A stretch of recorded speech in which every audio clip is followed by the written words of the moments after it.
সকল শুনে রাখো। তুমি যদি ভাইবা থাকো যে আমি সে আগের মেঘলা আছি, তাহলে ভুল ভাবতেছ। আমি এখন নতুন রূপে শালিমা। এই শালিমার লগে তুমি চাইলেও কিছু করতে পারবা না। এই শালিমার লগে কথা কওয়ার জন্য বুঝা শূন্য কথা কইতে হবে। কি যে বলেন ভাই, এর আগে আমার 2টা বাচ্চা মরা হয়েছে, তারপর আমি ওরে পাইছি। ওরে আমার জীবন দেয়া হইল, যত্নে রাখবো।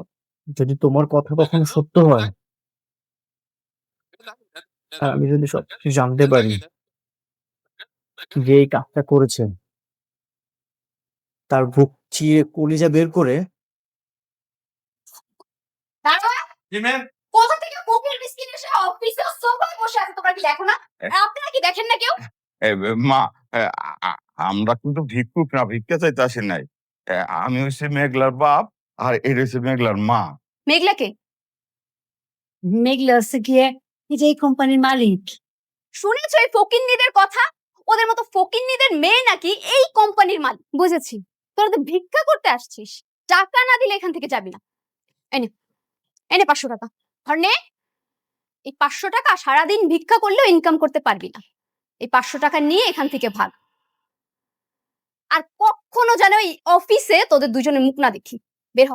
আপনি আমাদের মেধা দিন, বিনিময়ে আপনি যা চাইবেন তাই পাবেন। এই টাকাটা আপনি অ্যাডভান্স রাখুন।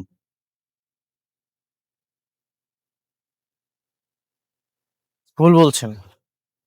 টাকা শুধুই মানুষের প্রয়োজন মেটায়, শান্তি না। আজকে আমি এমন একটা জায়গায় দাঁড়িয়ে আছি যেখানে টাকার শব্দ খুব অদ্ভুত শোনাচ্ছে। বন্ধুরা, টাকা মানুষকে কতটা অন্ধ আর পাষাণ করতে পারে তার এক ভয়ঙ্কর আর জ্বলন্ত প্রমাণ আমরা দেখলাম আজকের পর্বে। মেঘলা যে অহংকারের চূড়ায় বসে বয়স্ক দুজন মানুষকে মাত্র 500 টাকা ছুঁড়ে দিয়ে ভিখারির মতো অপমান করে অফিস থেকে গলা ধাক্কা দিয়ে বের করে দিল, এর চেয়ে বড় পতন একজন মানুষের আর কী হতে পারে? একদিকে মেঘলার এই চরম অমানবিকতা আর টাকার নেশা, অন্যদিকে বস্তির ভাঙা ঘরে বুকের মানিক সন্তানকে আগলে রেখে অনিকের আত্মসম্মানবোধের এক নীরব লড়াই। সব মিলিয়ে আজকের পর্বটি ছিল ইমোশন আর রাগের এক ভয়াবহ রোলাকোস্টার। মেঘলার এই আকাশ ছোঁয়া অহংকারের পতন কবে আর কিভাবে হবে? অনিক কি পারবে তার সন্তানকে বুকে আগলে রেখে এই নিষ্ঠুর পৃথিবীর বুকে নতুন করে বাঁচতে, নাকি অতীত আবার তাড়া করবে তাকে? চলুন আজকের এই মেগা আড্ডায় সব প্রশ্নের উত্তর খুঁজি এবং বিশ্লেষণ করি এই শ্বাসরুদ্ধকর নাটকের প্রতিটি মুহূর্ত। হ্যালো এভরিওয়ান, কেমন আছেন আপনারা সবাই? আশা করছি সবাই দারুণ আছেন। আপনাদের প্রিয় ইউটিউব চ্যানেলে আপনাদের সবাইকে আবারও অনেক অনেক স্বাগত জানাচ্ছি। আজ আমরা কথা বলতে যাচ্ছি বর্তমানে তুমুল জনপ্রিয় এবং আলোচনার শীর্ষে থাকা নাটক গরিব ঘরের রাজপুত্রের 40তম পর্ব নিয়ে। যারা শুরু থেকেই নাটকটি দেখছেন তারা নিশ্চয়ই আমার সাথে একমত হবেন যে কাহিনী এখন যে মোড় নিয়েছে তা সত্যিই আমাদের সবার কল্পনাকে হার মানিয়েছে। একটা সময় যে নাটকটাকে আমরা খুব সাধারণ একটা প্রেমের গল্প বা ইমোশনাল ড্রামা হিসেবে দেখেছিলাম, সেই গল্পই এখন সমাজের সবচেয়ে কঠিন সত্যগুলোকে আমাদের চোখের সামনে আয়নার মতো তুলে ধরছে। ধনী আর গরিবের পার্থক্য, টাকার অহংকারে মানুষের অন্ধ হয়ে যাওয়া, আর সব কিছু হারিয়েও আত্মসম্মান নিয়ে বেঁচে থাকার যে সংগ্রাম, এই সব কিছু এই নাটকে এত সুন্দরভাবে ফুটিয়ে তোলা হয়েছে যে প্রতিটা পর্ব শেষে আমরা দর্শক হিসেবে একটা ঘোরের মধ্যে থাকি। 40তম পর্বটি দেখার পর আমার মনে হয়েছে নির্মাতা এখানে প্রতিটি চরিত্রের ভেতরের আসল রূপটা একেবারে নগ্ন করে আমাদের সামনে হাজির করেছেন। শুরুতেই যদি আমরা অনিকের কথা বলি, তাহলে বলতে হয় অনিকের চরিত্রটি এখন এই নাটকের সবচেয়ে বড় ইমোশনাল পয়েন্ট। আজকের পর্বে আমরা দেখলাম অনিক একটা ভাঙা-চোরা বস্তির ঘরে তার ছোট্ট সন্তানকে নিয়ে কতটা অসহায় দিন পার করছে। যে ছেলেটা একসময় একটা সুন্দর ভবিষ্যতের স্বপ্ন দেখত, আজ তার পুরো পৃথিবীটাই ছোট্ট বাচ্চাটাকে ঘিরেই আবর্তিত হচ্ছে। বাচ্চার কান্নার আওয়াজ শুনে যখন সেই দিশেহারা হয়ে পড়ে, তখন বস্তির একজন বয়স্ক নারী এসে তাকে সাহায্য করে। এই দৃশ্যটা দেখে আমার মনে একটা কথাই বারবার বাজছিল, টাকা হয়তো মানুষকে বিলাসবহুল জীবন দিতে পারে, কিন্তু বিপদের সময় যে নিঃস্বার্থ ভালোবাসা আর সাহায্য পাওয়া যায়, সেটা এই গরিব মানুষদের কাছেই থাকে। অনিকের চোখে মুখে যে ক্লান্তি, হতাশা আর একই সাথে নিজের সন্তানের জন্য দুনিয়ার সব কষ্ট সহ্য করার যে দৃঢ়তা আমরা দেখেছি, তার সত্যিই চোখে পানি এনে দেয়। এই বয়সে একজন সিঙ্গেল ফাদার হিসেবে তার যে স্ট্রাগল, সেটা দেখে অনিকের প্রতি আমাদের সম্মান যেন আরও বহুগুণ বেড়ে যায়। অনিক প্রমাণ করেছে যে সে সত্যি গরিব ঘরের রাজপুত্র। তার কাছে হয়তো ব্যাংক ব্যালেন্স নেই, বিলাসবহুল গাড়ি নেই, কিন্তু তার কাছে আছে এক আকাশ সমান আত্মসম্মান আর নিজের সন্তানের প্রতি নিখাদ ভালোবাসা। এরপরই আসে সেই মেয়েটির কথা যে ক্রাচে ভর করে হেঁটে অনিকের সেই ভাঙা ঘরে এসে পৌঁছায়। আপনাদের নিশ্চয়ই মনে আছে এই মেয়েটি অনিককে কতটা ভালোবাসে। আজকের পর্বে তার এই নিঃস্বার্থ ভালোবাসার এক অন্যরকম রূপ আমরা দেখলাম। সে শুধু অনিকের জন্যই রান্না করে নিয়ে আসেনি, বরং অনিকের সন্তানের জন্য নতুন জামা কাপড়ও নিয়ে এসেছে। তার চোখে অনিকের জন্য যে মায়া, যে ভালোবাসা, তা যেন এই নিষ্ঠুর গল্পের মধ্যে এক পশলা শান্তির বৃষ্টির মতো। মেয়েটি পরিষ্কারভাবে অনিককে জানিয়ে দেয় যে সে তাকে ছাড়া আর কাউকে নিজের জীবনে ভাবতে পারে না। এমনকি অনিকের এই অতীত, তার সন্তান, সবকিছু মেনেই সে অনিকের পাশে সারা জীবন থাকতে চায়। কিন্তু অনিকের ওই যে আত্মসম্মানবোধ, সে বারবার তাকে ফিরিয়ে দিতে চায়। অনিক মনে করে তার এই ভাঙা জীবনে সে কাউকে জড়ালে সেই মানুষটাও কষ্ট পাবে। কিন্তু সত্যিকারের ভালোবাসা কি এত সহজে হার মানে? মেয়েটির ওই আবেগঘন কথাগুলো প্রমাণ করে যে মেঘলার মতো স্বার্থপর মানুষের বিপরীতেও পৃথিবীতে এমন মানুষ আছে যারা শুধু মন দেখেই ভালোবাসতে জানে। এই দৃশ্যটি আজকের পর্বের অন্যতম একটা সেরা রোম্যান্টিক এবং ইমোশনাল দৃশ্য ছিল। কিন্তু আজকের পর্বের সবচেয়ে বড় টুইস্ট, বা বলা যায় সবচেয়ে বড় রাগের জায়গাটা ছিল মেঘলার পাটটুকু। বন্ধুরা, মেঘলাকে দেখে আজকে আমার নিজেরই মনে হচ্ছিল যে স্ক্রিনের ভেতরে ঢুকে দুটো কথা শুনিয়ে আসি। সে এখন শালিমার বিল্ডার্সের মালিকের চেয়ারে বসে আছে। তার চাল চলন, কথা বলার ভঙ্গি, সবকিছুতেই একটা বিকট অহংকার ঝরে পড়ছে। সে তার অফিসে বসে যখন আসন্ন বিয়ের দাওয়াত দিচ্ছিল, তখন তার কথার মধ্যে যে তাচ্ছিল্য ছিল, তা সত্যিই হজম করার মতো নয়। কিন্তু মেঘলার এই অহংকারের চূড়ান্ত রূপ আমরা দেখলাম যখন সেই বয়স্ক দম্পতি তার অফিসে এসে ঢুকল। এই বয়স্ক দুজন মানুষ, যাদেরকে দেখলেই বোঝা যায় তারা কতটা সহজ সরল এবং সাধারণ, তারা হয়তো কোনো আশায় বা পুরনো কোনো সম্পর্কের টানে মেঘলার অফিসে এসেছিল। কিন্তু মেঘলা তাদের সাথে কি করল? সে তাদের মুখের ওপর চরম অপমানজনক কথা শোনাল। শুধু তাই নয়, মেঘলা নিজের পার্স থেকে ৫০০ টাকার একটা নোট বের করে ওই বয়স্ক মানুষগুলোর দিকে ছুঁড়ে দিল, ঠিক যেন কোনো ভিখারিকে সে খয়রাত দিচ্ছে। তার ডায়লগগুলো ছিল বিষের মতো। সে পরিষ্কার বুঝিয়ে দিল যে টাকা ছাড়া তার কাছে আর কোনো কিছুর দাম নেই।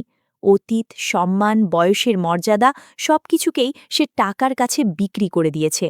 বয়স্ক মানুষ দুটোর চোখে যে অসহায়ত্ব আর অপমানিত হওয়ার গ্লানি ছিল, তা দেখে যে কোনো সাধারণ মানুষের বুক ফেটে যাওয়ার কথা।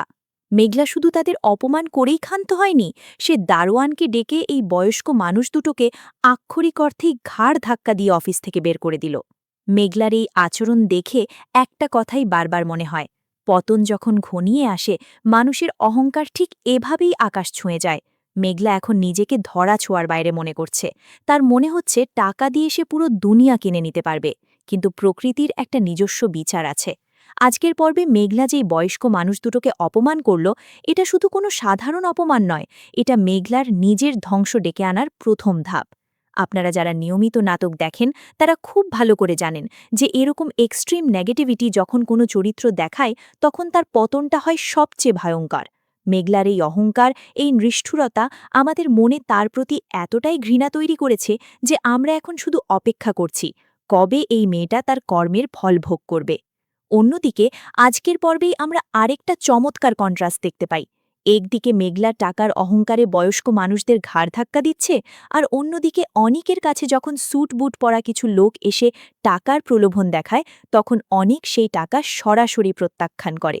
অনিকের কাছে টাকার চেয়ে নিজের সন্তানের শান্তি আর নিজের আত্মসম্মান অনেক বেশি বড়। এই দৃশ্যটা বুঝিয়ে দেয় যে গরিব হয়েও অনিকের মনটা কত বড়, আর ধনী হয়েও মেঘলার মনটা কতটা ছোট আর নিচু। অনিক চাইলেই কিন্তু সেই টাকা নিয়ে নিজের বস্তির জীবন থেকে মুক্তি পেতে পারত। সে পারত নিজের বাচ্চার জন্য ভালো একটা বাসা ভাড়া করতে। কিন্তু অনিক জানে যে এই টাকার পেছনে লুকিয়ে আছে অনেক নোংরামি। সে নিজের বিবেককে বিক্রি করতে রাজি নয়। এই জায়গাটাতেই অনেক চরিত্রটি আমাদের সবার হৃদয়ে একটা স্থায়ী জায়গা করে নিয়েছে। সে সত্যি একজন আদর্শ বাবা এবং একজন আদর্শ মানুষ। এখন চলুন বন্ধুরা একটু মাথা খাটিয়ে চিন্তা করি যে পরবর্তী পর্বে কি হতে পারে। কারণ আজকের পর্ব যেখানে শেষ হয়েছে সেখান থেকে গল্পের মোড় যে কোনো দিকে ঘুরতে পারে। আমার প্রথম প্রেডিকশন হলো মেঘলার এই অহংকারের পতন খুব শিগগিরই শুরু হতে যাচ্ছে। মেঘলা যে নতুন করে বিয়ের পিঁড়িতে বসার স্বপ্ন দেখছে বা যে পার্টনারদের সাথে সে বিজনেস ডিল করছে তাদের মাধ্যমেই সে একটা বিশাল বড় ধোঁকা খেতে যাচ্ছে।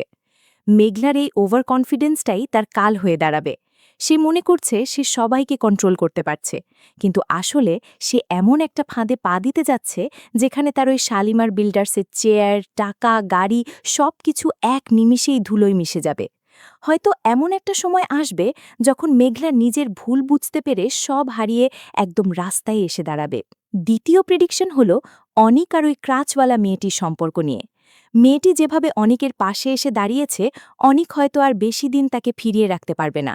সন্তানের মুখের দিকে তাকিয়ে এবং মেয়েটির নিঃস্বার্থ ভালোবাসা দেখে অনিক হয়তো ধীরে ধীরে তাকে নিজের জীবনে জায়গা করে দেবে। তবে এই পথটা খুব একটা সহজ হবে না, কারণ অনিকের ভেতরে পুরনো যে ক্ষতগুলো আছে সেগুলো শুকাতে সময় লাগবে। তবে আমরা মনে হয় আগামী কয়েকটা পর্বে আমরা দেখতে পাব যে অনেক বস্তির এই জীবন থেকে বের হওয়ার জন্য নিজে থেকে কোনো সৎ কাজ বা ব্যবসা শুরু করার চেষ্টা করবে এবং সেই মেয়েটি তাকে সব দিক থেকে সাপোর্ট করবে। তৃতীয়ত, বয়স্ক দম্পতিকে যে অপমান মেঘলা করল এর একটা বিশাল ইম্প্যাক্ট আমরা আগামী পর্বে দেখতে পাব। এই অপমানিত মানুষগুলো যখন অনিকের কাছে গিয়ে সব খুলে বলবে তখন অনিকের ভেতরে মেঘলার প্রতি জমে থাকা ক্ষোভ হয়তো আরও তীব্র হবে।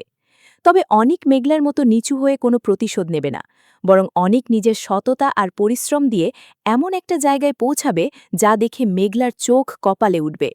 গল্পটা শেষ পর্যন্ত হয়তো এমন একটা জায়গায় গিয়ে দাঁড়াবে যেখানে মেঘলা তার সব অহংকার হারিয়ে নিঃস্ব হয়ে সেই অনিকের কাছেই এসে ক্ষমা চাইবে যাকে সে একদিন ভিখারির মতো তাড়িয়ে দিয়েছিল। আর সেটাই হবে এই নাটকের সবচেয়ে বড় এবং স্যাটিসফাইং ক্লাইম্যাক্স। পরিশেষে বলতে চাই, গরিব ঘরে রাজপুত্র নাটকের এই পর্বটি আমাদের অনেক কিছু ভাবতে বাধ্য করেছে।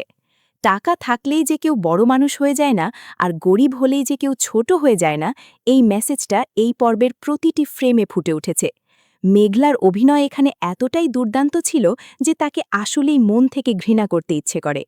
অন্যদিকে অনিকের অসহায়ত্ব আর বাবার ভালোবাসা আমাদের ইমোশনাল করে দেয়। বন্ধুরা, আজকের মতো আমাদের এই স্পেশাল রিভিউ আর আড্ডা এখানেই শেষ করছি। তবে যাওয়ার আগে আপনাদের কাছে আমার একটা প্রশ্ন, মেঘলা যে বয়স্ক মানুষগুলোকে অপমান করল এর শাস্তি তার কি হওয়া উচিত বলে আপনারা মনে করেন?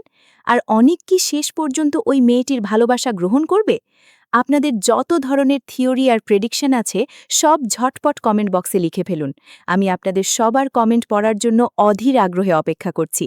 ভিডিওটি যদি আপনাদের ভালো লেগে থাকে তবে অবশ্যই একটা লাইক দেবেন, কারণ আপনাদের একটা লাইক আমাকে আরও নতুন নতুন রিভিউ বানাতে অনেক উৎসাহ দেয়। আর হ্যাঁ, যারা এখনও আমাদের চ্যানেলটি সাবস্ক্রাইব করেননি তারা জলদি সাবস্ক্রাইব করে পাশের বেল আইকনটি বাজিয়ে দিন, যাতে পরবর্তী কোনো এক্সাইটিং রিভিউ আপনাদের মিস না হয়। সবাই অনেক ভালো থাকবেন, সুস্থ থাকবেন।